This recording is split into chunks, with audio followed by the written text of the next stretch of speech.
तो आज हम कर रहे हैं मस्त गर्मा गर्म नाश्ता बना रहे हैं। आप लोग का संडे आप कैसे एंजॉय करते हैं मुझे कमेंट के थ्रू बताइए। हमारे गर्मा गर्म चाय भी रेडी हो चुकी है, गर्मा गर्म मिर्ची फ्राई हो चुकी है, भजिया भी तैयार है। अब चलते हैं नाश्ता करने के लिए। શું કામ છે? मुझे गुजराती नहीं आती, इसलिए जब उन्होंने खाने के लिए बुलाया तो मैं गया नहीं। मुझे थोड़ा खाना मिल सकता है क्या? શું? शू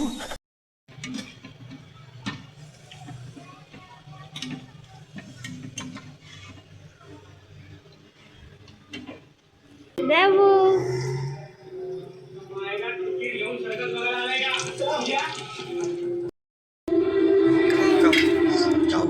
strong spirit.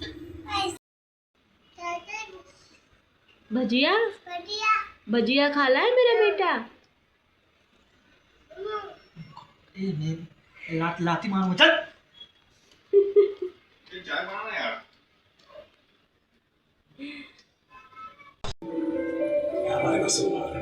चलते हैं दोस्तों, गर्मा गर्म चाय एंड भजिए साथ। लेकिन मुझे नहीं लगता हाँ हाँ कि हॉस्टल में आज के बाद कोई प्रॉब्लम होनी चाहिए।